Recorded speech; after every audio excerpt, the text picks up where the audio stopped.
Welcome, fellow freaks, geeks, and yeah, once again, welcome, Kat's peeps, because I'm joined again by my friend Kat, and all of her friends hopefully are watching.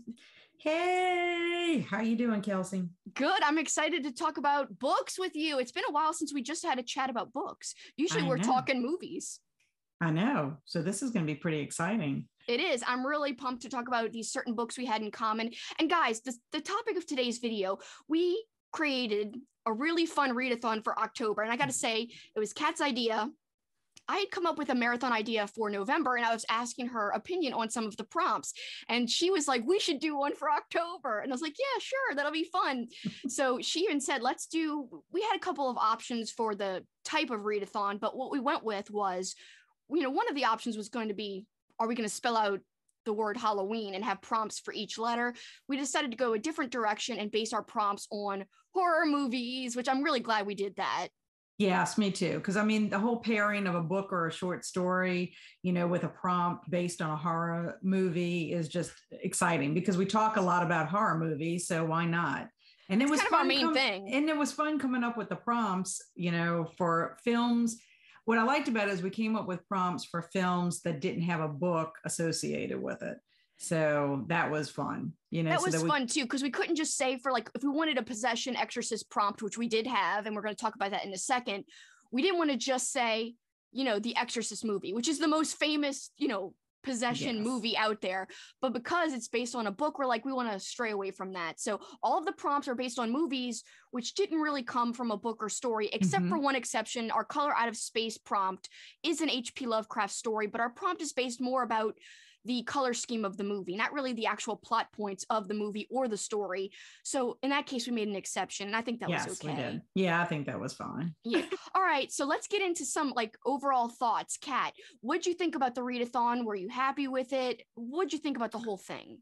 I loved it because, for one thing, I was planning on reading during the month of October for my Halloween fun list anyway. So it was fun to create, some prompts that could guide you in really thinking about specific books that you wanted to read. So the other thing was I got a lot of reading done. A lot more, I think, than if I would have just chosen a couple of stories or, books, because I don't think I got as much reading done last year as I did this year.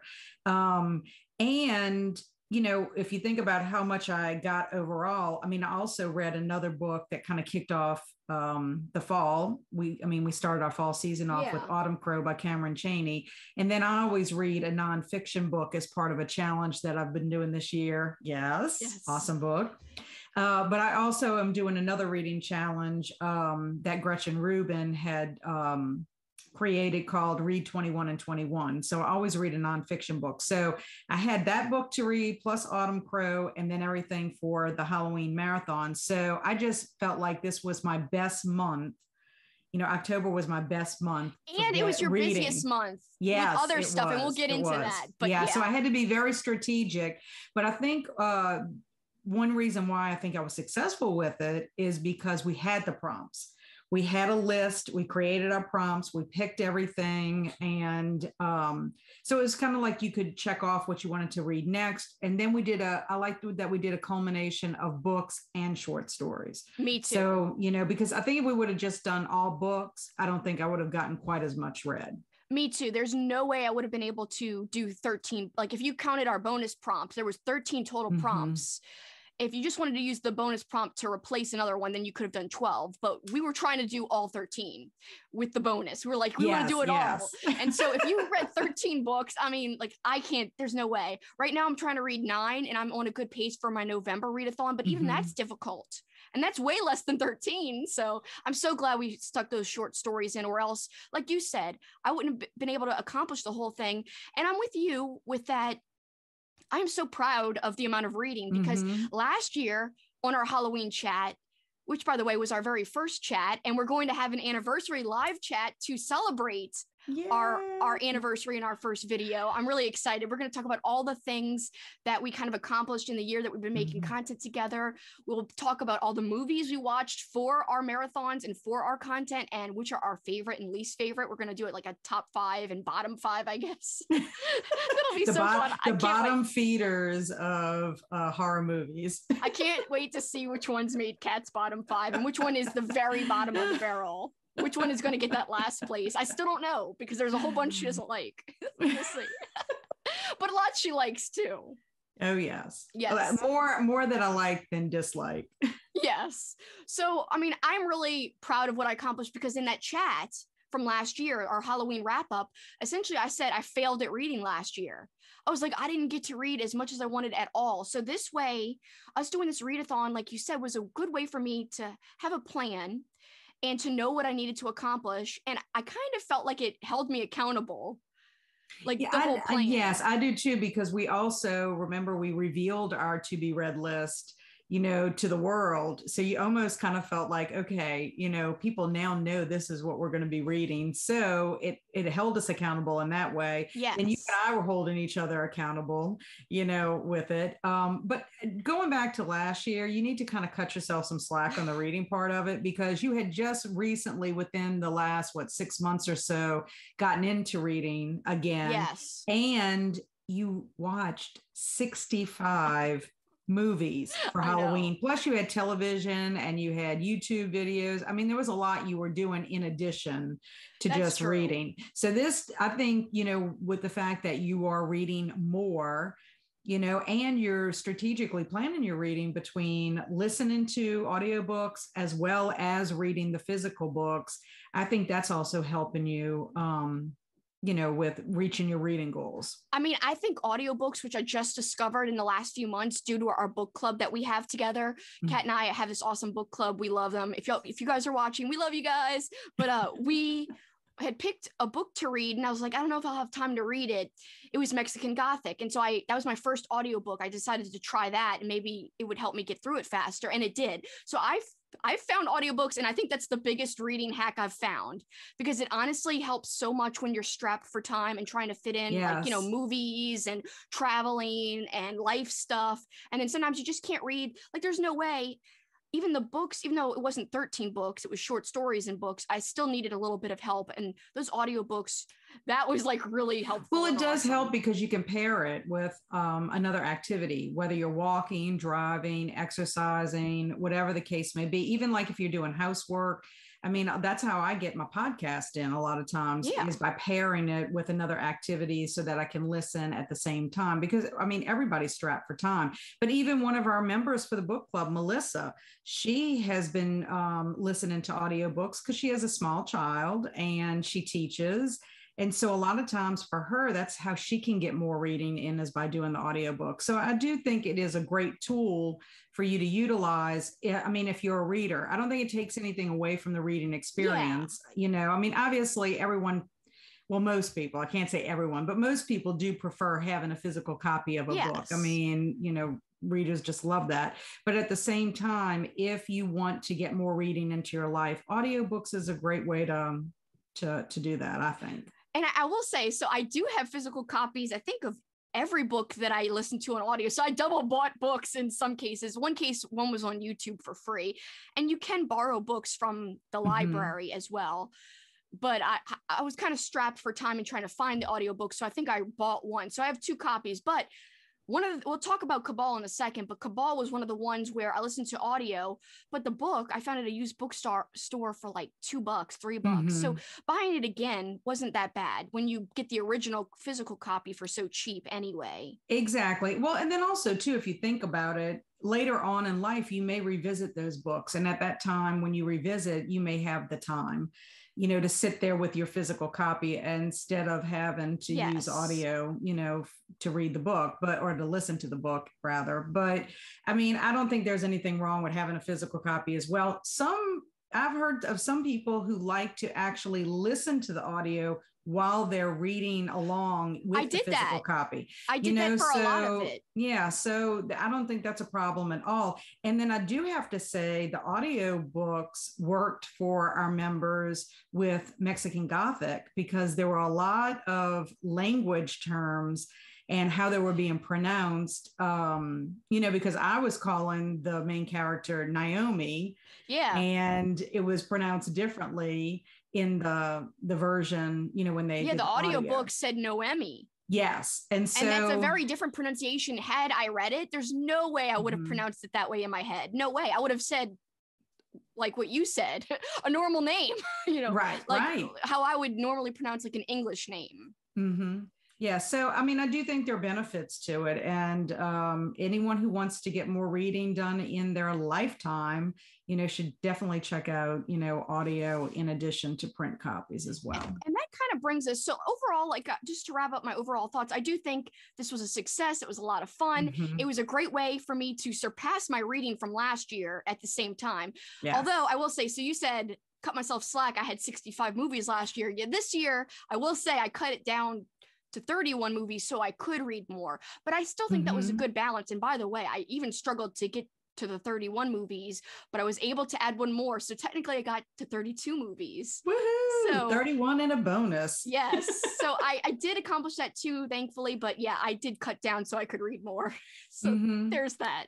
Well, I do think it's a good balance. And like you said, you're reading more. So you want to add that activity. It doesn't mean that you don't enjoy the horror movies as much as you have in the past, but as you and I have discussed before, with anything that you love, and we have very many interests between the two of us, whenever you do something, some activity, something else has to be put on the back burner while you're doing that activity. There's just only so much time in a day, and you and I both have to sleep, and you and I both have to work a day job, so unfortunately, yes, we wish this could be our day job where we just read tons of books and, watch horror movies or movies just in general. But I do think that's something that we have to realize is that you have to trade something off every time you choose an activity. Yes. And so it's the same thing with exercising and being a couch potato. When people say, oh, I can't lose weight or I don't have time to exercise. Well, what have you been spending your time doing? Well, I was watching television for 3 hours. Well, you only have to be on the pavement for 20 to 30 minutes and count that as exercise. So go out and take a walk, and then you can come back if you want to be a couch potato for the other part of it. Yeah. But it's all a trade-off. And really and truly, one thing I will suggest is time tracking. If you track your time for a week, you could actually see how many extra hours you have and then divide that up with the activities you want to do. Yeah, Kat's done that before, and it's really impressive to see the breakdown of the time and how she plans it out. It's a really interesting method of figuring out, okay, well, what do I really have to work with? What time do I really have? So of course you got to account for sleep. You got to account for work. And then you have all the hours that are free. And so then you could plan those out accordingly. So it's always interesting when you post about that on your blog, Kat. Check out Kat's blog for more info on time tracking. She's got a lot of great posts from her past where she talked about how she tracked her time to try to, utilize what she had free better. Usually I'll track my time when I feel chaotic and I feel like I'm not getting to the activities that I want to, because everybody wants to say, they're so busy. Yes, we are busy in the sense that we have a lot going on in our lives, but I don't think we're all so busy that we can't get to things that we love. It's just the choices that we're making. So a lot of times when I'm chaotic, I feel chaotic and I need, I'm not getting to the reading I need. That's one reason I did the 21 and 21 challenge, to read 21 minutes, every day. Yeah. And I'm really surprised that I've already gotten through, I want to say 20 books. And the year isn't over yet. I chose all nonfiction stuff to read, but I did it that way so I could actually track and see how much you can get done in 20 minutes per day. Yeah, it's amazing. You gotta make priorities. You have to say, I'm going to make this a priority. So if you want to read more, you need to figure out where your time's going and then prioritize. So. I totally agree with that. And then, like you said, find methods that you can use, or this is going to go on the side burner for now, stuff like that. I will say, so like considering the time tracking thing, I'm even more impressed that I was able to read all these books because I had the movies, like I said, but also making content. I made a lot of content. I accomplished all my content YouTube goals for October as well, because that was very important to me to stay consistent, to do thematic videos all month long, which I did. And some of them, luckily, I was able to save some time and do live videos versus edited videos, because editing takes so much time. People don't realize it takes a ton of time to do editing. So that is all time taken away from the readathon or taken away from the movie marathon. So balancing it all, I'm so impressed and very proud of this year's, not only readathon, but the movie marathon and the whole I'm October impressed fun with list. you as well, because you traveled a lot in October. I did. And so the audiobooks helped on the plane. I will say that helped. Yeah. So and you did a lot too, though. So we'll get into all of that when we talk about surprises and disappointments, because you did so much as well. And it's just like, I can't believe we did it. It was such a success this year. I think so. Now let's talk about stats. Yes, I'm excited. We need to just kind of compare, how many books, how many short stories, and numbers of pages that we actually consumed. Yes, I'll go first if you want. So speaking of audiobooks, so I had 3 audiobooks out of the 13 books and short stories. So the 3 I listened to were Cabal, which I kind of listened to and read jointly. There were some instances, though, that I just listened, but mostly I tried to read along. Then also Halloween Night by R.L. Stine was one of the books I listened to, and that was for free on YouTube. And that was a lot of fun because it was like acted out, and it was a good time, and it was for free. And the third one was The Halloweeners, which was part of the Monster Street series. And that was such a great listen.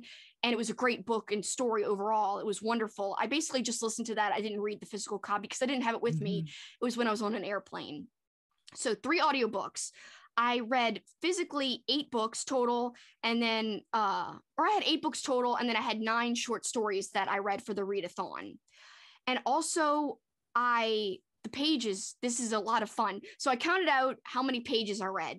So I read 640 physical pages. That's not counting any of the audio I listened to. I didn't count that. So 640 physical pages read, 65 digital pages read, because I did read some stuff on Kindle. Some short stories were on Kindle.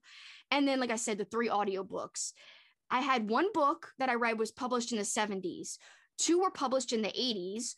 1 was published in the 90s, which is surprising because I love the 90s, but yet only 1 of my books was from the 90s.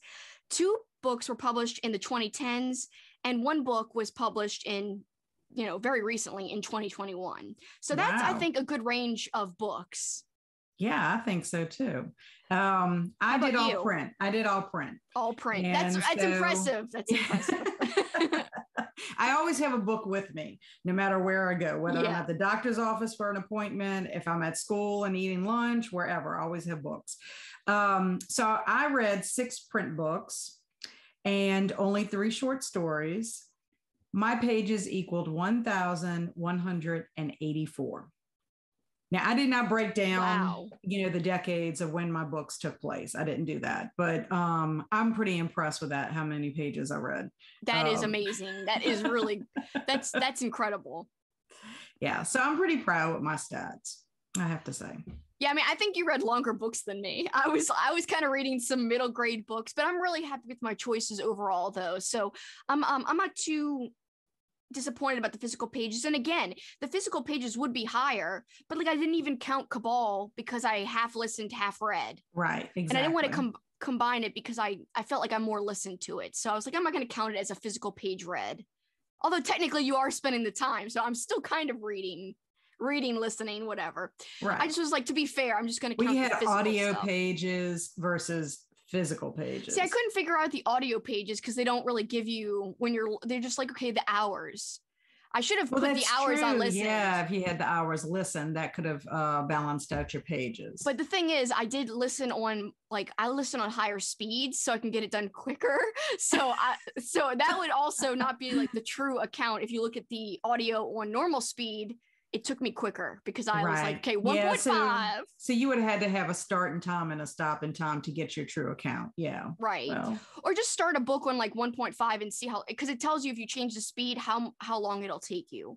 So it adjusts the time, which is kind of neat. Yeah, I mean, it is pretty cool. It's pretty cool that you can adjust the speed too. Yeah, it is. But it's ruined me. I will say it all started because I work for a podcasting advertising agency. And so I have to check podcast ads. Well, obviously that's audio. Well, I listen to the ads that I have to check on like 1.5, 1.75, 2 times speed sometimes, just because I know the ads pretty well. I know what they're supposed to say. So it's easy to listen quick, but it's ruined me because now even like normal movies, there were some movies we watched. I was like, Driller Killer, cough, cough. I was like, I wish I could watch it on 2 times speed just to get through it faster. Like, I get the gist. Let's go. Let's go.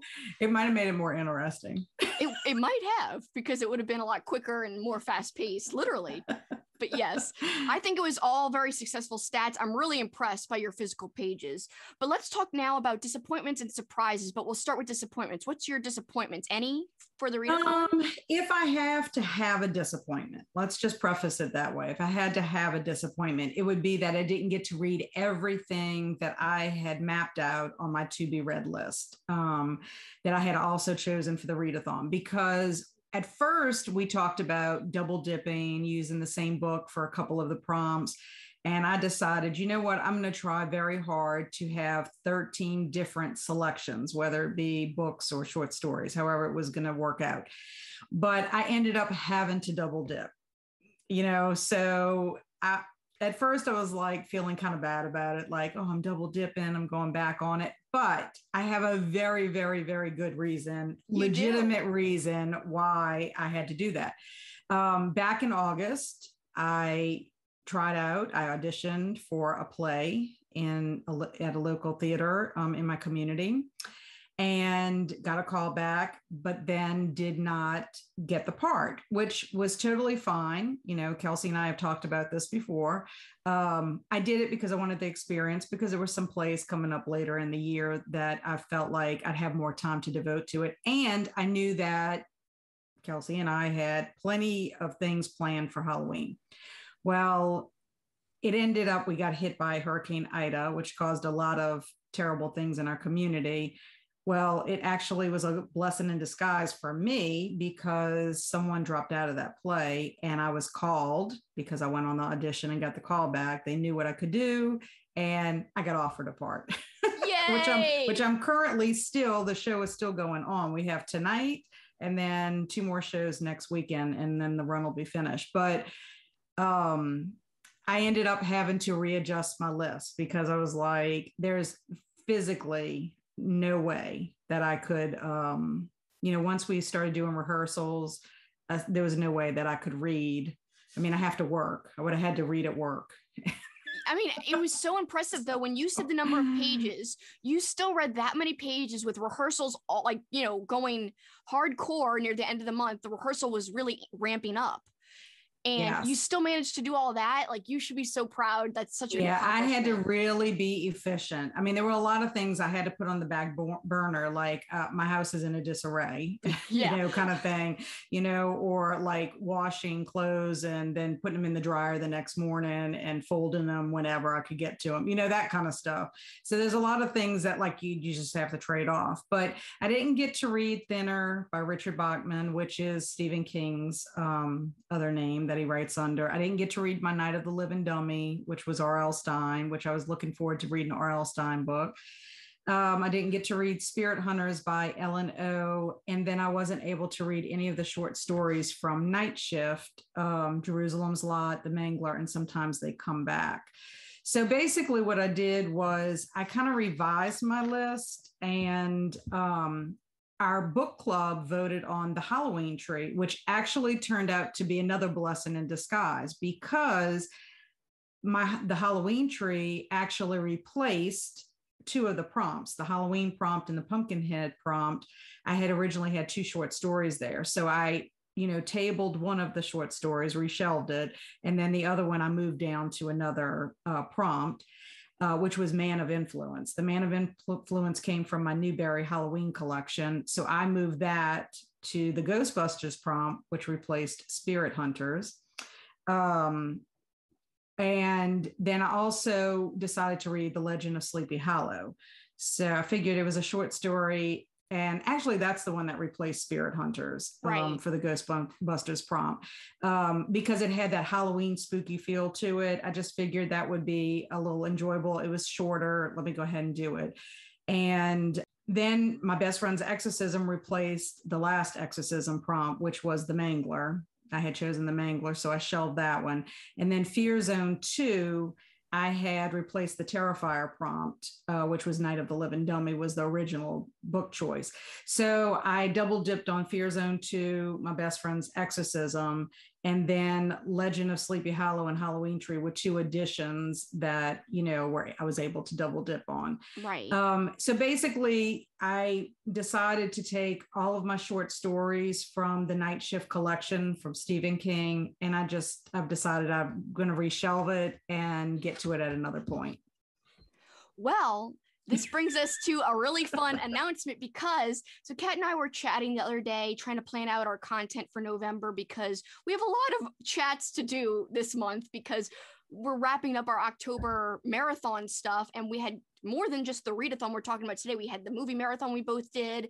And then we did a whole bunch of bonus stuff. So we're going to have a chat where we just talk about the extra stuff we did and the overall marathons in general as a whole. So that's chats, that's multiple chats already.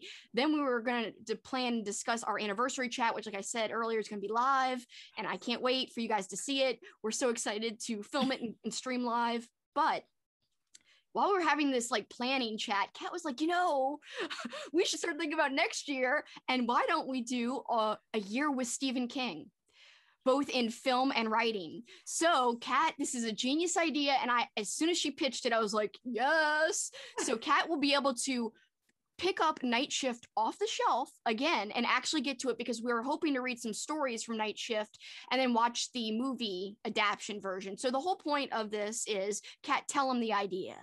Well, it's basically for us to spend a year with Stephen King. Yep. Stephen King has written a plethora of books and short stories. And of course, he's my all-time favorite as well. And many of his books and short stories have been turned into movies or television movies. Or even series. We've had some that have been turned into series or miniseries. So, in thinking about that, I figured, this would be something fun for Kelsi and I to chat about. Kelsi hasn't read everything by Stephen King. I haven't even read everything by Stephen King, especially his short stories. That's fairly something new for me. I've had the collection for years and years, and he's got quite a few collections, but just recently started getting into him. And I think that was a little influenced by his son, Joe Hill, because Joe Hill has short story collections that I've read. And so that's helped me dip my toe more into those collections and the novels. But anyway, I just thought it would be fun for us to do it. And, it will combine our love of reading horror and watching horror. And we'd have lots to talk about. Yeah, so we'll basically be trying to do one a month. And we're going to, if it's a really short story, we might do 2 for the month, where we do 2 short stories and then the 2 movie adaptations. The rule is we want to have something that has been adapted, though, because we want a movie to pair with it. So that's kind of how we're going to determine. So obviously anything King has written that he hasn't made into a movie, we probably will save for another time. But yeah, we're still planning out which stories and books we're going to read. But yeah, we've got a few that we're definitely going to do that I'm excited about. I know. And then also, too, if there is more than one adaptation of it, like another, more than one movie, like, for example, It, has 2 movies to it. Salem's Lot has 2 movies, The Shining. So that would be fun to compare not only the book to the movie, but also the movies to each other. Yeah. And I did something similar with The Stand. When I read The Stand earlier this year, I did a whole comparison because I watched both adaptations of the shows, because there's a CBS show that was newer and then an old 90s version of The Stand, which is a little cheesier, but had some good parts to it, actually. There was some parts where it was better than some aspects of the CBS show. So I had a whole video that compared the book to the 2 adaptations. And so that's what we're going to do. Every month, we're going to have a chat where we discuss the story or the book, and then the film or films or shows that were adapted from it, and like see how it all compares and contrasts to each other. It'll be so much fun. Kat, what were you going to say? I was going to say, and it will finally be that you could actually finish it. Yes. Because we really do think that is going to be one of our summer reads. I want to get to the book. I've been trying, like I've tried 2 times when I wasn't into reading back when I was, a lot younger in high school. And so I think this time it's going to be my way to hold myself accountable and actually finish it finally, because I've been wanting to read it for a very long time. So finally we're going to get to it. I think it's definitely going to be one of the choices. So that's a spoiler, but it's something to look forward to for next summer. Right. And I think we'll probably go ahead and announce what we're going to be reading probably before the year starts, just in case anybody wants to join us in our year with King. Yeah, it's going to be such a fun year. I'm really excited. That's a great idea, Kat. Thank you for coming up with it. But that's one of our surprises for not like the Readathon, but for the end of the year. Because Kat just had this idea out of nowhere. And I was like, yes, we must do it. Great stuff. All right. So is that all for your disappointment? That's all my disappointments, is that I had to double dip. I love that your disappointment's not with a book, but it's more with like how you didn't get to read everything you wanted to read, which is a good disappointment to have. I'm a little more cynical. So my disappointment is an actual story that I read for one of my prompts. So I actually read 3 different stories for the Exorcism prompt, which was based on the movie The Last Exorcism. So I did read The Mangler, which you had to shelve. But again, who knows? We might revisit it. I don't know yet, but it could be a possibility with the year with King. But yes, the short story, I really enjoyed it personally. So that was a great one. One of the other ones I read, though, was called Hello Moto. And that was a like digital ebook that was only 16 pages long. And it was about these wigs that these girls wore, and they kind of possessed them in a way. It made them act differently. It made them really powerful. It made them just changed. And the concept was amazing. I loved the idea of the concept and the premise, but I feel like the execution fell flat, and I was really disappointed because I was so looking forward to seeing how it played out, and it just could have been so good. The idea of like a wig possessing somebody, kind of taking over and changing their personality. So unique. I mean, think about it. When you put a wig on, it does change how you feel and how you're going to act, because you're basically trying to be somebody else, when you put that wig on. It's like dressing up in a way. Yes, it's a different part of yourself. So like I said, the concept was genius. Sounds great. The story, though, I was like, no, it could have been so good. So I'm not trying to bash. I hate like giving negative reviews, but it is my honest opinion that it could have been so much better. And it was definitely my biggest disappointment. Otherwise, I pretty much liked everything else I read. Yeah, me too. I mean, I can't say I was disappointed by anything that I read. I loved everything that I read. But I think it's also, too, I researched everything, just to make sure it was, in line with what I wanted to read about. You had recommendations, so, that was good too. So yeah, overall, like I said, my only disappointment was just not being able to read as much as I wanted to, but I had a very good reason. You had a great reason. So and by the way, Kat was great. Kat was great. I went and saw her. That was awesome. And the play was really good altogether. Like, by the way, it is a fun play. You didn't even say the play. Tell them about the play. It's The House on Haunted Hill. And I want to tell you, I made the newspaper. My play husband, Mr. Slides, I'm Mrs. Slides. So Mr. and Mrs. Slides made the newspaper. So y'all's picture. So I'll have to send you a picture of it. Please. Oh my God, that's amazing. His hair, the guy who plays her husband, his hair is so big. Yes, it's very poofy. Anyway, it's just really funny because it was from opening night, so that's so awesome. Yeah, I was excited to get in the newspaper. Congratulations. That's so cool. But yeah, I really enjoyed the play. I saw it last weekend on opening weekend.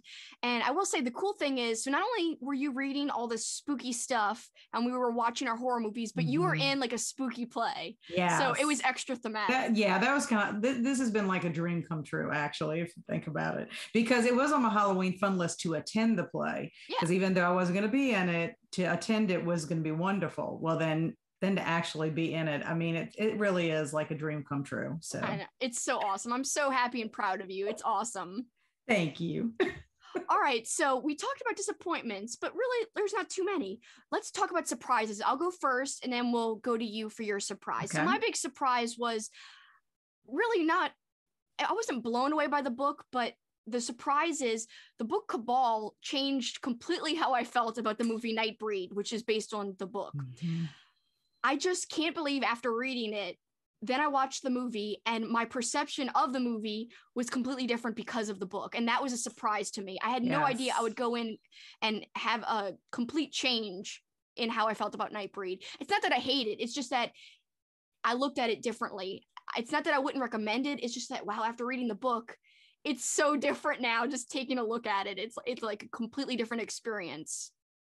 It's one of those experiences where it's not really good to watch a movie right after you read a book. Yes.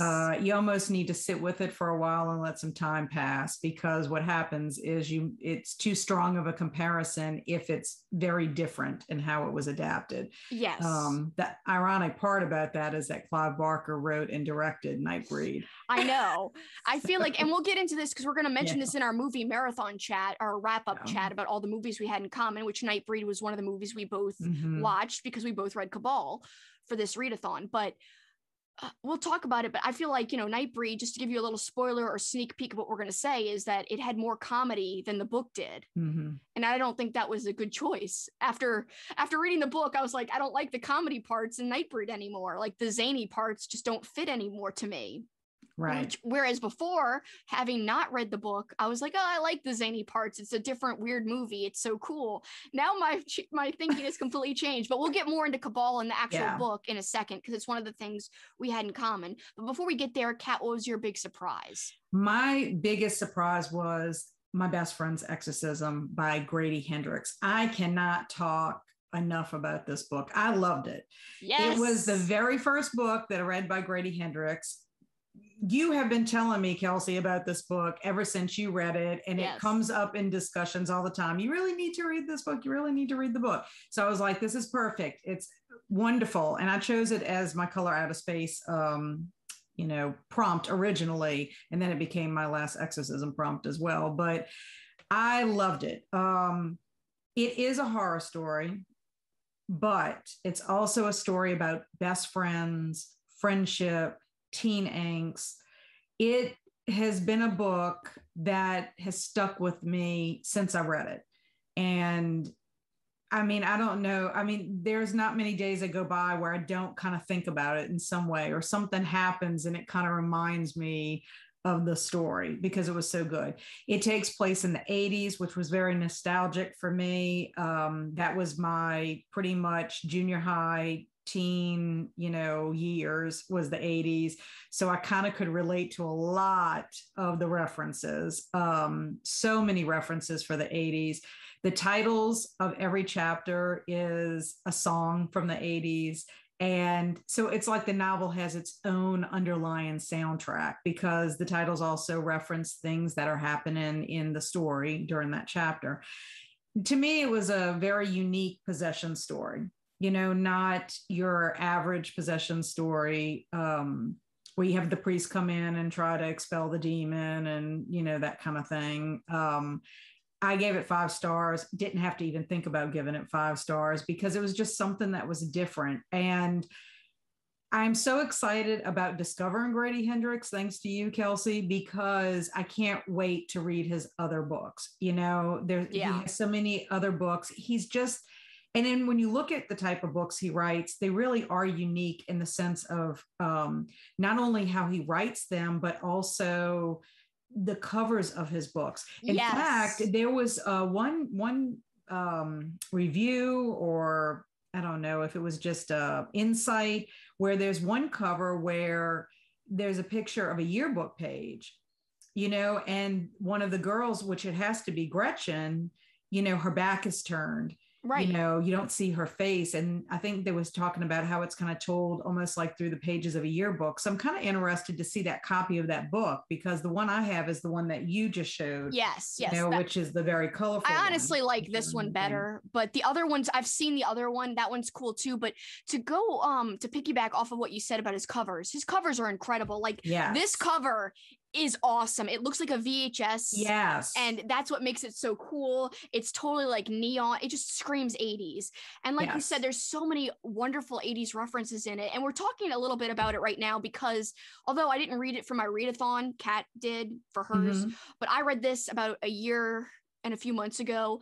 And not only is the cover amazing, but like Kat said, it's stuck with her. She just finished it. It's stuck with me, and it's been over a year since I read it. I sometimes still think there's this one thing about this one gross scene with, I'm not even going to say what happens, a dog pulling something out of like somewhere. Yeah. And I still think about that like in a bad way, but that's a gross thing. But I also think about, I think at the heart of this story, to kind of touch on what you said it's a different kind of horror story in that Grady mixes like a heartfeltness with comedy with horror. And I think all of that doesn't seem like it could go together, but it does. And he really just does it so flawlessly and effortlessly. He mixes all of those elements together. The comedy's there, the zaniness is there, the nostalgia's there, but the horror is there, and the grossness, like I said, with the dog pulling something that I'm not going to mention what it is, but the heart is there. And the end of the book is what I think about quite a lot.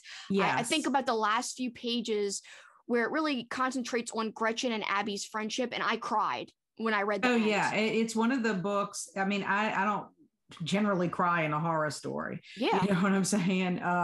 But this one, it struck a nerve. I mean, and I think part of it is if you've ever had a best friend, you know, in your life, and you've had them for a long period of time, the way Abby and Gretchen's relationship is, I think that you'll get a lot out of that, because you'll see yourself and your friendship in it, not so much the possession part of it, but just how the friendship started, you know, everything that they had gone through, things that they experimented with, you know, once they got to be teenagers, you know, just the dynamics of adding new friends into your group, and who are the ones that stay tried and true, relationships with your parents, with the parents of your friends, you know, how that plays out. Also too, there is a clear you know, distinction in like class, you know, like where you always have that, you know, the you date the girl from the wrong side of the tracks. I kind of think of like Pretty in Pink, you know, when you think about that movie, where,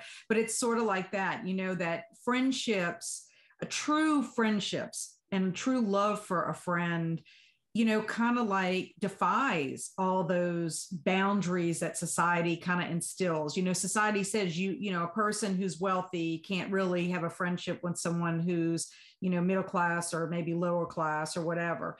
But that's not true. A true friendship kind of like, it doesn't matter, because you're not seeing, you know, I don't know, whatever society's telling you, you know, that only it's including everyone, you know, your friendship includes everyone. You're not seeing color, you're not seeing race, you're not seeing money and all that kind of stuff, or titles or whatever. Right. Now, some of that is in there and that plays a part in it, but it's almost like, I don't know. It was just a culmination of a lot of things. And I kind of could see myself in the character of Abby. Yeah. You know, and so when you have an author that can write characters really well, you know, and you can identify with them, I think that just makes the reading experience 100%, you know, more special, I guess. I think I definitely agree with you there. And I also think another thing the book does so well is not only do you get to see the friendship, you get to see the friendship evolve, like from the very beginning. Like you get to see when they first met, Gretchen and Abby, which, by the way, that is an E.T. reference where they first meet at a birthday party, and it's all E.T. themed. I love that reference because E.T. is one of my favorite movies of all time. So that was an 80s reference that I just adored. All the great music references, like you said, were awesome too.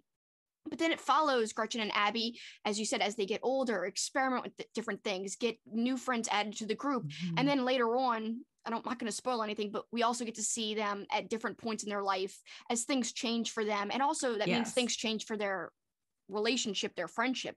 It evolves, changes. Sometimes people lose touch. Sometimes people get back together in terms of like, you know, get closer again. So you get to see all of that whole journey. Like it's a lifetime of a journey that you get to see in this book. Yes. And my thing, and that's what I'm saying. I mean, if you've had any kind of experience with that in your own life, I mean, I think that's maybe is why it touched a nerve for me is, I have those kind of friendships, and have experienced some of the things, not the possession part, obviously. Oh, yeah. Although sometimes I do feel like I have I'm possessed. Or like my kids will say, I'll have creature feature when, I get a little angry with them. They're like, that's not my mom there. That's somebody totally different. But it's because they push me to the edge in my inner, my wonderful. Inner creature has come out, which they're always seem very afraid of that creature. So it must be pretty terrifying. At least I can get the house clean when they were younger a little bit faster because, but no, I mean, that has been my biggest surprise. I shouldn't have been really super surprised by it because you loved it so much. And I know we don't always agree. I mean, but when it comes, I really would have to say, I think we agree more on what we read than what we watch. I was actually thinking that before we had this chat. I was actually thinking, because, Joe Hill was something we definitely agreed upon as well. Mm-hmm. Like how much we both loved Nosferatu. We both loved that book. So I do feel like we are on the same page, no pun intended, more so with books than with movies, because we do disagree on movies. Yeah, we do. It's because I like corny movies a lot more than you do. So squeeze more cheese on those movies for Kelsi. Exactly. Squeeze more cheese. I like that. I'm gonna have to use that more. That's a great saying for my movie preferences. So yeah, I gotta say, I'm so happy you liked it because not that I thought that you wouldn't, but there's always kind of this tentative feeling when you recommend a book to a friend, like, are they going to really like it? Oh no. Because you didn't like one of my movie recommendations that I love. And we'll get into that in our movie chat. But I was like, please don't let that happen with with the book that I love. Well, it is because when you really love something, you want everyone to share that love. Yeah. And, books, movies, it's all art. And we know that's subjective. So, yes. And it's always perfectly okay to agree to disagree as long as we're all respectful and kind about the other person's opinion. I'm always saying that when I used to talk about wrestling too, because there's a lot of opinions flying around in wrestling. I would always say that, and Paul would make fun of me for saying it so much, but it's true. It's perfectly okay to disagree and have different opinions. And I love presenting different opinions, but in a respectful way. I love talking and debating and being like, well, this is good, but this is not good, and why? But I'm so glad we agree though on this. Yeah. Well, and you are now going to be the blame for me to have to spend more money on books. I know. I hope you're Hendricks. I hope you're happy with yourself. I am. Yeah. It's never a bad thing to buy more books, in my opinion, because I'm addicted now. Yes, that's true.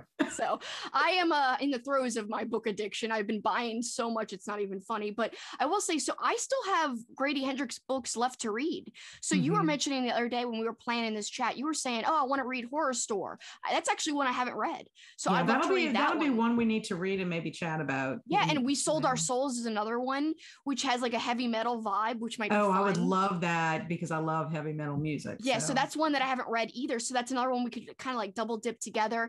And then I think you'll like his other books because they remind me a lot of my best friend's Exorcism, the ones that I have read, my Final Girl support group, and then the Southern Book Club Guides to Slaying Vampires. I think you'll like both of those because they do remind me of this one quite a bit, and they're really fun. But I will say, overall, out of all the books I've read by him, I tend to like this one the best because it was my first one by him, and it really just packed a punch. And I think you're going to feel the same way. But the other ones are great. What's good about it is because you've read so many books by him. I mean, I'm sure now when you make a recommendation, if somebody says, "What should I read first from Grady Hendricks?"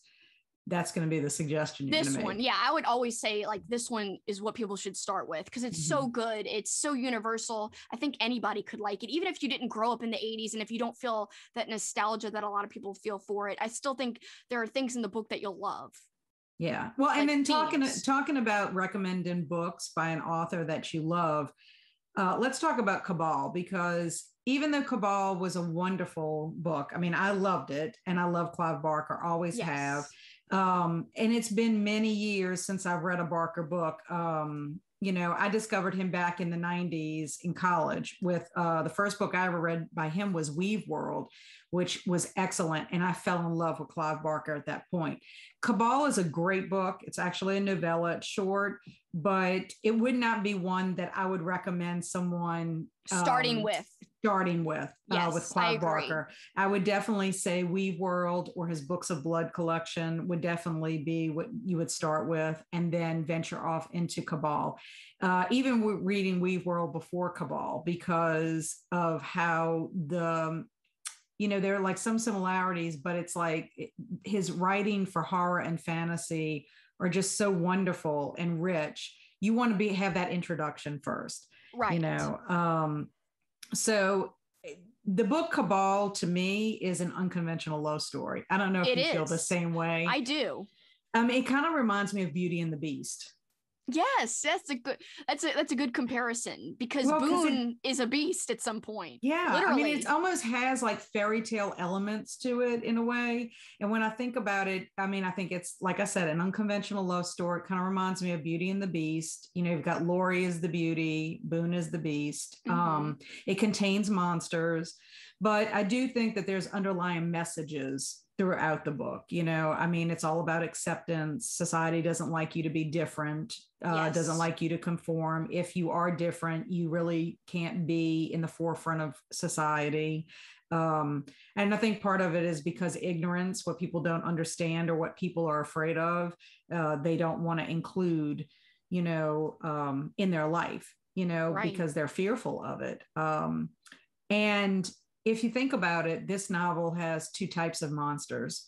You've got the Nightbreed, but then you also have Decker, who's the psychiatrist, and what he basically is envisioned as monsters that we have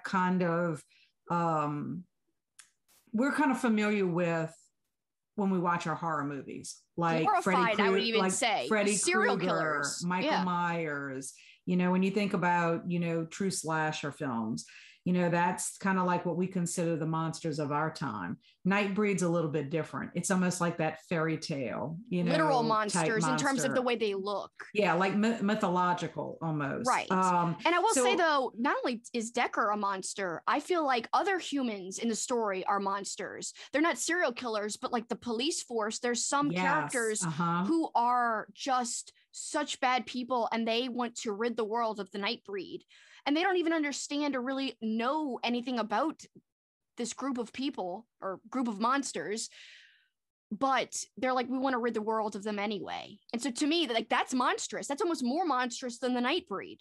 Yes. I mean, and almost more than Decker in a way. The Nightbreed, they accept who they are, and they do what they have to do as a matter of survival. But they also know that they can't be a part of mainstream society. Otherwise, they will basically be non-existent. Right. I mean, to me, it's classic horror, with the bloody imagery. There are some graphic scenes in it. The monsters themselves, there are some grotesque situations. I like the make-believe place where they live, Midian. They live underground, so you've got that, being, if you think about like if you have to be underground, you're like at the bottom. Right. And when they come to light, it's only because Boone tries to live among humans. And that's where the love story comes in, because he gets involved with a human, Laurie, basically. But, and then we had talked about, this is the basis of the movie Nightbreed, which was also written and directed by Clive Barker. And we'll talk more about Nightbreed, but because there's actually two versions, of Nightbreed. Yes. And it's very important that you watch the right version. Yes, because it's super important. It's like two different movies completely. Yes. Yeah. And I think it's like a difference of like maybe 20 extra minutes added, 20 to 40 extra minutes. It's 40 technically minutes of extra footage, but it's only 20 minutes longer than the original version. And that is because they replaced 20 minutes of footage and then added 20 minutes of footage. Okay. Yeah. So anyway, those are my thoughts on Cabal. I mean, like I said, I enjoyed it. I'm glad I read it. Had never read it before. I feel exactly the same way as you, that I had seen Nightbreed. I had seen I didn't see the director's cut when I first saw it, and it had been many years ago. But I don't know. It's just, it changes your whole perspective of watching the movie. Yes. After reading the book. That was, like I said, that was my biggest surprise from this whole like readathon, is that the book like just changed my perception so much. And speaking of perception, I love hearing your thoughts, because I will say I love Clive Barker, but I've only really read 1.5 other things by him. One of my goals for 2022, and then onwards, is to read more Clive Barker, actually, and also read more Joe Hill, and to get back to more Grady Hendricks as well. So that's some of the authors that I really want to hit up in 2022 and beyond. But Clive Barker, I've definitely read, obviously, The Hellbound Heart, which is the novella that Hellraiser is based off of. Yes. And I love that. Like, when I first read that, I was like blown away by it. And I've read parts of the Books of Blood. I've got, I think, I don't have the, like, there's 6 of them, right? I only have the first 3, I believe. Yeah, I mean, I've read Books of Blood, I've read Weave World, The Damnation Game, Galilee. I mean, all of them are very, very good. First time for Cabal, but like I said, I wouldn't start with Cabal. I'm not saying don't ever read it, but I was hooked after Weave World. His imagery and his writing and the world he creates in Weave World is just spectacular. I mean, if you like anything that has a lot of description, truly fantastic. I mean, his language and description is really, really, really good. Yeah. I mean, I love the way kind of like his tone in the book, like just the way he speaks and writes. It's a great voice.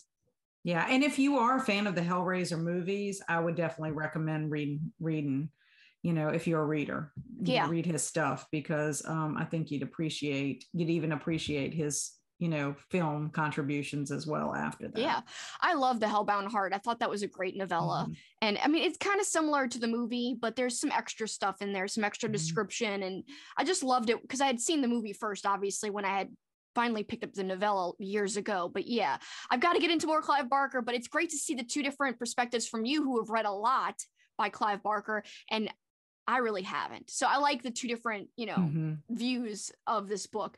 I still love this book, but I would even agree with you, even having not read that much Clive Barker, I still wouldn't recommend starting with this, because I would maybe start with even something really popular like The Hellbound Heart. Yes. Yeah. Because I just think that's just so more mainstream, so much more like him, and it's more pure horror. This, you could say, is horror mixed with fantasy, in my opinion. Yes, I agree. Because the Nightbreed itself is kind of fantastical. And as you said, even more mythological, like, you know, there are creatures and there's some descriptions, something like, not to jump ahead to our movie chat, but I do feel like the movie showed a lot of different variety of the monsters, where the book, that's something that the book didn't do. The book didn't really describe that many of the monsters or of the Nightbreed, if you want to call them that. Instead, that's their official name. I do think the movie showed a lot of different, like, physical monsters, whereas the book, you just get a few descriptions here and there, but it's mostly like kind of up to you to think about it. Yeah. And you're mostly following Boone. That's really the main part of the story. Yes. And then the love story. Yes. And there's a lot to the love story in the book, quite a lot. There's a lot of time spent about, you know, analyzing their relationship and analyzing how Boone feels. And so I think that's a really interesting delve into the Boone character. I almost wonder if Decker had feelings for Boone. I mean, I know maybe that might be a stretch, but like their relationship, even though it was psychiatrist and patient, it's almost like Boone gave Decker the freedom to be his monster. Yeah. You know, to do what he needed to do, even though Decker used him and, you know, was basically going to try to be his end, you know, whereas Laurie didn't want to use him, but wanted to love him, you know, just and accept him for, you know, what he was. But it's weird, the relationships, you know, with that. So, I mean, I think the whole book, like you said, it's a different type of love story. And I think it's a book about relationships, even strange types of, like the relationship between Decker and Boone, as you just said, the relationship between the Nightbreed and Boone, the relationship between the Nightbreed and their like semi-god, who they have to end up, you know, like they're fearful of, and they have to end up, you know, trying to figure out a way to, you know, how to be with the god in a different way at the end. But yeah, so there's all these different like relationships in the book. And I think it's just a book about different people interacting and their relationships. Mm-hmm. So overall good, but like, yes. I agree with you, not the best Clive Barker. And it's funny because it's coming from two people who have read different amounts of Barker. So I like that. But still the same opinion, kind of. Oh, look, Jackson's weighing in on it too. Yeah, he agrees. Sorry for Jackson. He's probably like barking at somebody across the street. It's his new thing. He's a barker now. So I do apologize, guys. If I love how you said he's a barker after we talk about Clive Barker. So that's why he's like, I must bark for Barker. Jack, stop. So basically those are like our two big books. We have a one shorter book that we read in common, which, like you had mentioned, wasn't supposed to be in common because you didn't really have this on your list originally. I did. So this is The Halloween Tree by Ray Bradbury, and I loved this book. I gotta say, I started reading it last year but I didn't get to finish it. Finally I got to finish it this year, and I'm so happy I did. Let's start off with your thoughts. What'd you think about it? Well, this was the first book or story I have ever read by Ray Bradbury. I know that is shocking because most people are introduced to Bradbury in high school or college. I know so many people that have read Fahrenheit, what is it? 451. 451. So I was like, okay, The Halloween Tree, it was our nomination, it was one of the nominations for book club, and it won, I think 100%. I think everybody voted for it, correct? Yes, there was nobody who voted for anything else. And we had 4 choices. Yeah, so everyone voted for The Halloween Tree. I was so excited about it. For one, I will finally get to read something by Ray Bradbury. And two, I was able to use it to replace some of the books, for my prompts. I thought it was delightful. It was a fantastical adventure experienced by 8 friends who are going on, searching for their friend Pipkin, who has somehow gotten lost on Halloween night. They learn the origins, or at least we learn the origins of Halloween with the help of a very mysterious and creepy character called Mr. Moundshroud. And then I liked also, too, that there was allusion to A Christmas Carol. I mean, You've got the Marley knocker, and there's a part in there where they say, Scrooge and Marley, A Christmas Carol. And it kind of reminded me of the mood and atmosphere of the Christmas Carol, when he's visited by the ghost. Did you feel that kind of? Yeah, I did. I loved how, and it took me a little bit. I didn't get this right away. It was probably like maybe on the 3rd child, but the costumes were worn by the children is what takes them to their different adventures. And then they learn more about the origins of Halloween. For example, Ralph is dressed like a mummy, and his costume focuses on Egypt, and mummies kind of symbolize death. And it was kind of like in Egypt, they did some kind of a Halloween related type of ritual with their dead. So I just thought that was really neat how each child's costume led them to a different part of the world. We had gargoyles, we had skeletons, you had the Mexican celebration with, what is it, the Days of the Dead or Day of the Dead. I think it was very rich in figurative language. You had a lot of metaphors and similes and onomatopoeia and hyperboles and personification, which I'm an English teacher. So it was just lovely to see all of that richness, in the writing. Beautiful imagery. Yes. Beautiful prose. I mean, it just flowed so magically. I mean, in my opinion, it was another story about friendship. It was. And, something that you and I were talking about right before is that this was another story on my list that talked about friendship and what lengths you would go to for a friend or the love of a friend. What would you do to sacrifice for love of a friend? I see it in The Halloween Tree. I saw it in my best friend's Exorcism. I even saw it in Cabal. Yeah. And even in another little middle school book that I read, Fear Zone 2. So I think the big question when you read The Halloween Tree is, and this is for me, is how far would you go to save a friend? Yeah. I think you just see it, and I compare it to those other books that I've read. It's just really weird that the books that I chose for my Halloween, Readathon a lot of that had that theme in it.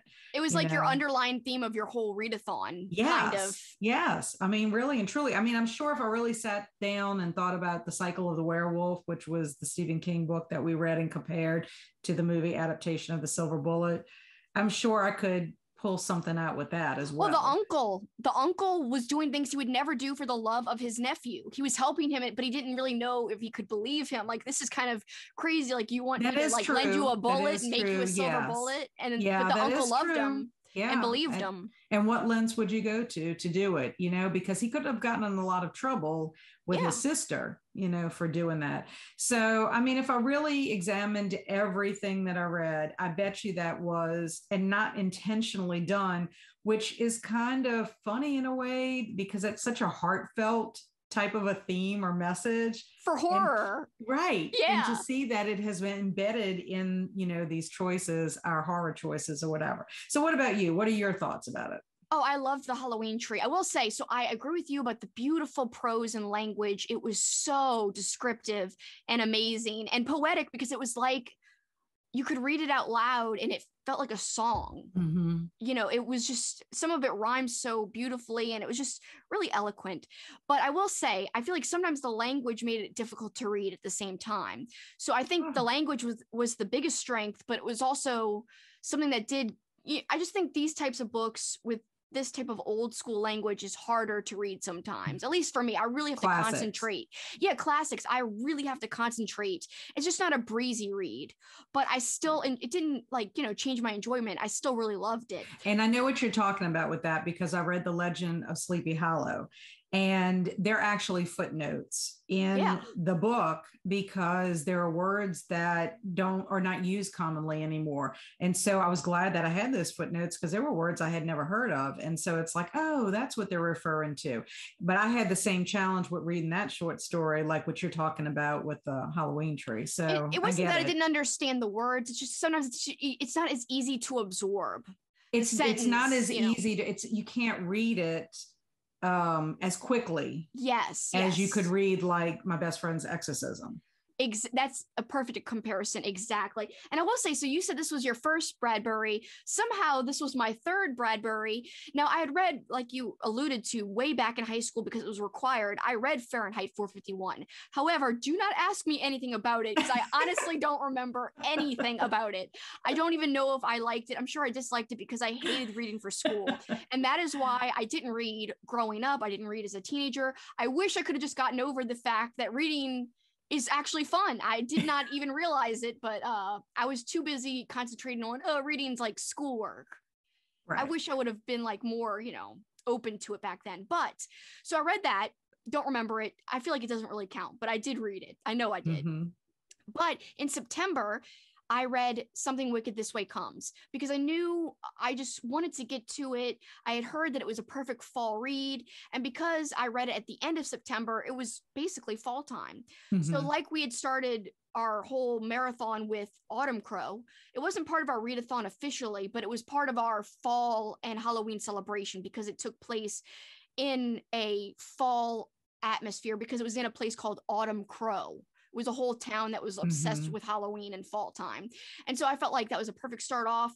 I also read this around that same time, and this was great too. But the same thing about this with Halloween Tree, really intense language, really descriptive paragraphs, beautiful language. You could literally probably pick any page and there's something beautiful on the page, something that you could just mark and bookmark for later. And you're like, wow, this is incredible. Right. But again, that makes it a little difficult to read in the sense that it takes longer. You really have to process and take your time with it. I felt the same way about this, but I loved this. Both books, I basically gave a 4.5 and I rounded them up to 5 because I really enjoyed it, but just because it took me longer, I didn't give it a full 5 stars because it's something that you have to think and like ruminate over kind of. But just as you could see, look how many pages I marked. So much beautiful stuff in the Halloween tree. Well, and I loved it because you also read parts of the Halloween tree for your video that you did. Yes, where you were decorating your own Halloween tree, which I thought was fabulous. The funny thing is I did that video before I finished reading the book, but I knew about the few pages. So the pages that Kat is referring to, I read starting on page 23. to all the way to page 27. I read this whole section where the kids are coming upon this big tree, and it's a tree filled with jack-o'-lanterns, and it's the Halloween tree, which is what the name of the book is. So it's just such a marvelous set of pages. The language, I've never seen a better set of pages anywhere in terms of just the description, the beauty. I love those pages. And so I read it for a video I did as a collaboration with my friend Mers and a whole bunch of other wonderful booktubers. So Mers put up this video collab on her channel. By the way, if you haven't seen it, please go check it out because she put so much work into it. Her channel name is Harpies in the Trees. She's awesome. Her stuff is always really well edited and just very thematic and really spooky. She's got a wonderful reading voice. So a lot of people did great contributions. In fact, somebody did mention, some other person, Jason from Jason Weird Reads, he mentioned Something Wicked This Way Comes, and October Country he mentioned as well. Oh, wow. And so he talked about how he wants to get to more Bradberry, and he hasn't read The Halloween Tree yet, but he wants to. So it's funny that he talked about it in his video, and I didn't know that, but I read part of The Halloween Tree in my video, and it was both within the same larger video. But yes, I had a good time decorating my tree while reading that passage. Really, it's a couple of pages, not just a passage, but it's all about the tree. And it's so marvelous of a part of the story. It's great. Also, another part I loved, the Notre Dame part. Yeah, with the gargoyles, and the description of, like, you know, demons and witches, and like the gargoyles turning to stone, and like the beasts coming from everywhere in the world. Oh, it was so glorious. I know, it just made me remember the picture book Night of the Gargoyles by Eve Bunting, which is a beautiful picture book. And I mean, it's just so gothic and, you know, creepy and dark and mysterious. I mean, I just loved it. But you talking about it being read aloud, you know, I follow a blogger. She's a friend of mine, and I follow her. She actually lives in England. Her name is Rita, and she has the leadless pencil on WordPress.com. So if you check that out, she has a beautifully written review on her blog about the Halloween Tree. And if you search her under her books category for October 2021, you'll see it there. It's the leadlesspencil.wordpress.com. She did a great job. I love her description of Mountroud, how it was a, you know, combination of Willy Wonka and the gentleman from Buffy the Vampire Slayer. And I'm thinking, are you also a fan of Buffy the Vampire Slayer? Because I am. I love Buffy. I am too. And the gentleman is one of my top favorite Buffy the Vampire Slayer episodes. I don't know if it is for you. It is probably one of the creepiest ones they have. But when she said that, I was thinking, yeah, he kind of does, you know, remind me of the two of them if they would meld it together.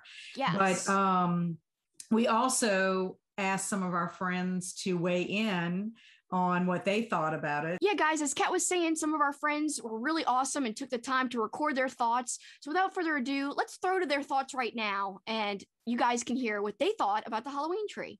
Here we go.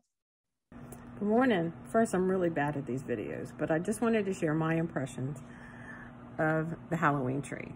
First, I loved it. I love Ray Bradberry, but the imagery and symbolism was amazing. And I learned so much. I had no idea what some of those events and times and periods were. So just wanted to give my input. Hope you liked it. Bye. Hi, my name is Melissa Morrison, and I am doing a review of The Halloween Tree by Ray Bradberry.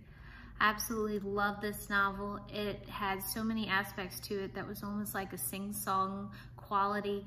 The words were poetic, and I could see all the vivid imagery in my head.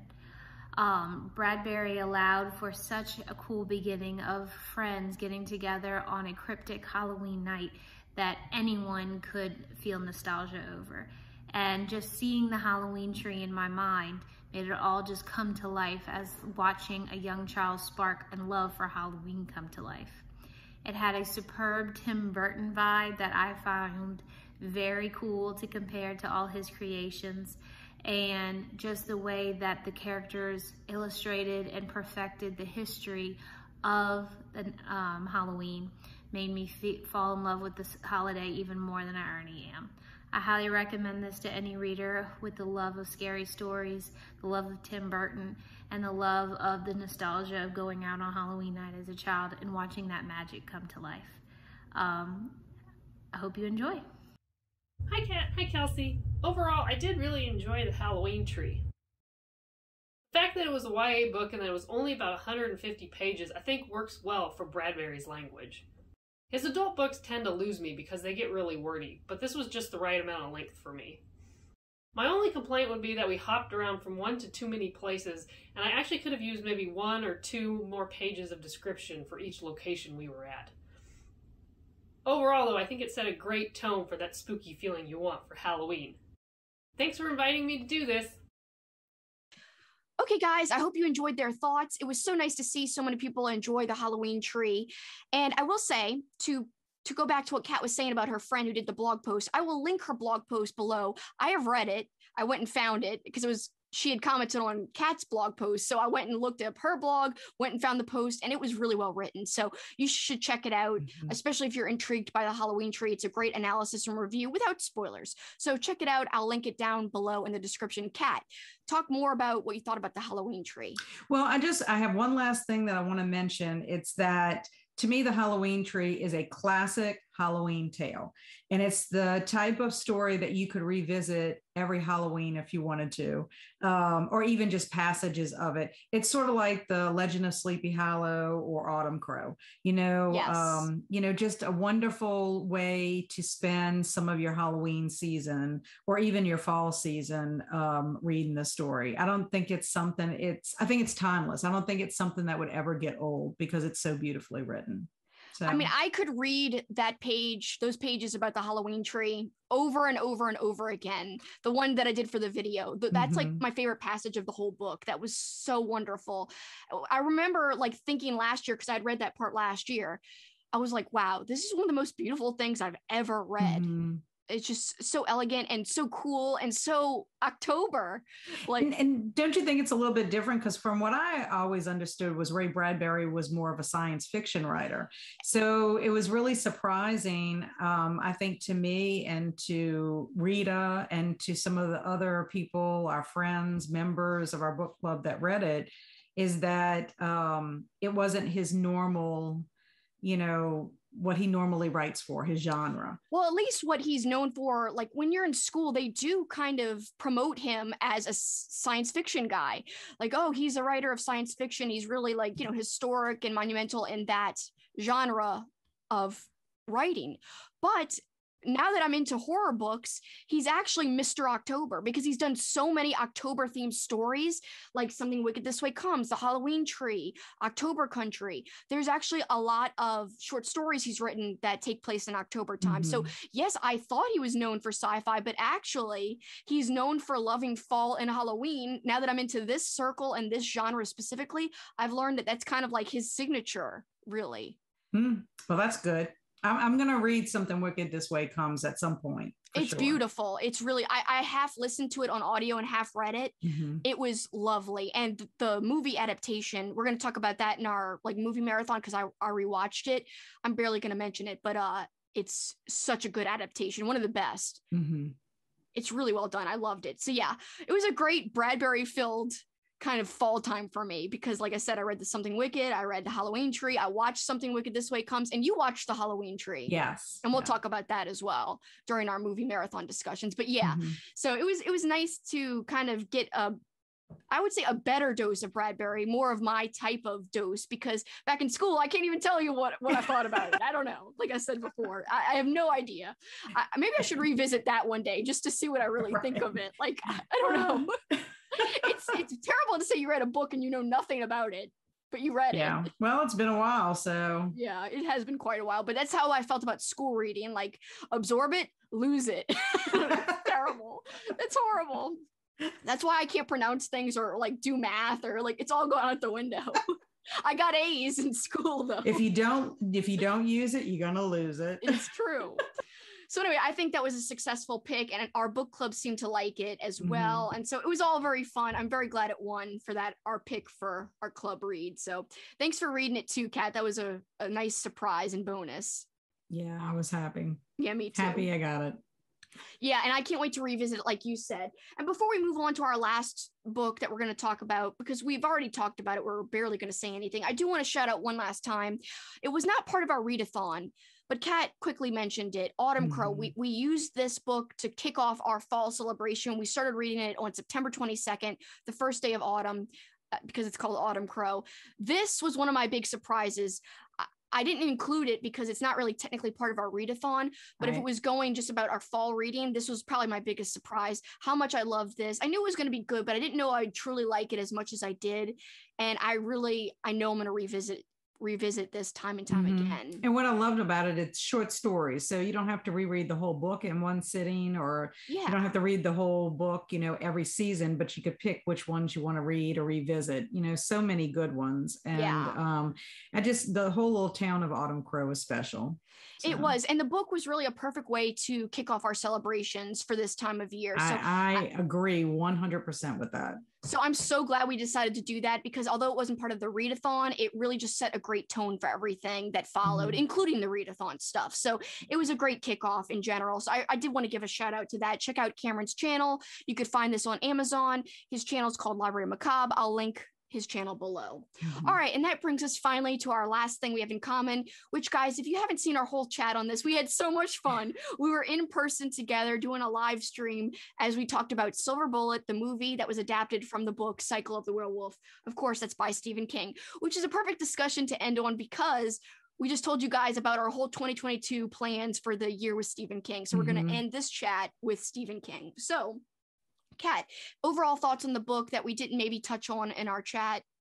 It was a wonderful book. First of all, it's not very long. It has illustrations, really good story. I love the way it was set up. Every month at the full moon, we have the werewolf comes out, and some people don't live to see the next day after the full moon. Some do.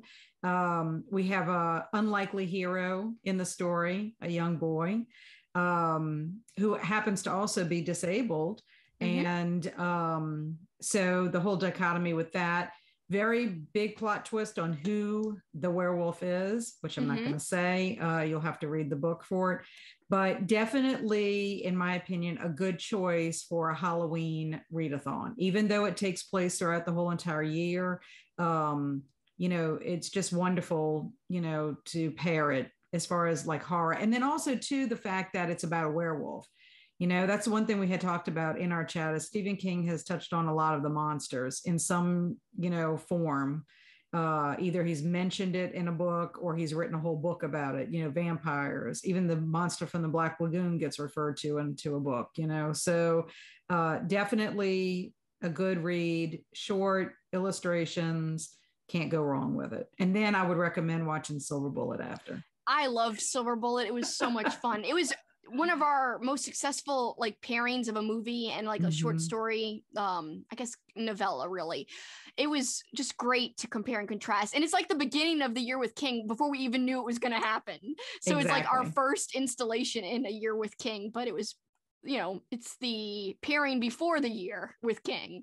Well, I kind of think it was like a good way for us to realize that, doing a compare and contrast, with King, just like you had done your first one with The Stand, so I just think that is also what kind of prompted me to think, I didn't get to read as much King as I wanted to during my Halloween fun list, time or Halloween, but, now I can read them all year long. I mean, I can read them anytime, but I just think having a little plan just kind of holds you a little more accountable, Yeah, a King a month would be so much fun, and I'm so looking forward to it. But yeah, this was a good book for this time of year, because Halloween is mentioned as one, because they kind of touch on all the holidays actually. So the full moon each month, and there's a holiday to go along with a lot of the months. So I like that little, and King said, before anyone gets all crazy, we talked about this in our live stream, he said, hey, I know that I put more full moons in here than there actually are in real life, but hey, it's my prerogative. It is fiction, Yes. So I like how he called attention to it at the end of the book, so that people who might have, said, hey, this isn't realistic. Right. Well, he probably received letters, not, comments, because it was written, in the 80s, but he probably got letters. Yeah, but I'm glad he addressed it before anyone could say anything. He's like, hey, I'm going to call attention to it. It is what it is. I wanted to do it this way. I like that a lot because I know, like, reading it, I was like, are there really this many full moons? But it's an author's prerogative to do what they want with their characters and their stories. That was one of my favorite reads because I love the illustrations in the book. I thought the illustrations were a perfect pairing with the words that King wrote. And yeah, it was just a beautiful book in terms of like looking at the creepy pages. Although what I would say is don't look at your pages until after you read the text. Yes, because I will say the one thing I talked about in our overall chat is if you look at the picture first, it sometimes would jump ahead of where you would be reading. So you'd see something that was about to happen before you read it. So it was almost like a spoiler. Yes. So be careful when you're looking through. Like Kat kind of read it and then would go back and kind of look at the pictures. Yeah. So she just glanced at the page with the picture, but not really like focused on it. Whereas I was like getting stuff spoiled left and right. I was like, oh no. I was like, I see this, like, you know, this head's over here. Somebody got beheaded. And then I read like 20 sentences later that it happened. I'm like, damn it. I already saw that it happened. But yeah, I loved the book overall. It was really a fun time. I think I rated it like 4.5 or 5 stars. I had a good time. Me too. Check out our chat for more, especially more funny things about Gary Busey in the movie, because yeah, there's some funny scenes in the movie specifically. But yeah, it was a lot of fun. So that like closes out all the books that we had in common, Kat. So overall, I thought it was a success. I'm so glad you did this with me and that you prompted me to create some prompts for Halloween instead of just waiting till November, which was my original plan to just do a readathon in November. But I'm glad I did this one, and it gave me some experience in not only creating prompts, but in participating in an actual readathon. Yeah, and I enjoyed it very much. Like I said, it really did help me get more reading done. I felt focused. You know, everything that I read, I loved. And also, too, what I liked about it is you shared it with other people in your community, and you had quite a few people that did their readathons based on our prompts. So that was pretty neat also. Yeah, I want to say thank you to Alex, who made a whole video about her TBR that she based off of our readathon, which was really cool. Lots of people were tagging us on Instagram, and thank you guys so much for doing that and for telling me your picks and for saying how you liked the readathon. And I'm so happy that you guys participated. It really warmed my heart that it wasn't just you and me. And, like, people actually did it. And like, I just got a message the other day on Instagram, somebody saying these are the books I read and loved the prompts. And you know why I think people like the prompts? Because, you know, I am a mood reader sometimes, but I do like to have a plan. And I think the prompts kind of make people think about how to plan their month of reading. And it's just a fun way. Instead of just picking random stuff, it gives them themes, it gives them ideas, and it's just a more creative way of picking out your TBR for the month. And so I think people just enjoy doing that and having like a plan and something to follow. Right. Yeah, I agree. I mean, I just think it really did help me kind of stick to, I knew what I was going to read next. I didn't have to really think about it. And I just think it would added the little whimsical fun element, you know, with having the little like bingo type card, and you put the pictures, you know, related to the horror, you know, movie and stuff like that. And of course it was about horror, you know, our prompts were related to horror movies, which we absolutely adore. So it feels so good to X off all the bingo squares. Yes. I did the bingo. Yes. Or blackout, I guess, because bingo is just one line. We did the whole thing. Exactly. So yeah, lots of fun. Thanks so much again for doing this with me, Kat. And thank you guys so much for watching this video, giving us your valuable time. We really appreciate you spending it with us because, I don't know, it means a lot. We take time to do this content, and that people take time to watch it, that makes it all the more worthwhile. So thanks, guys. Thank you. For this time, that's it for us. Till next time, Kat, what can they do? Keep on killing it. Yep, keep killing it. Bye, guys.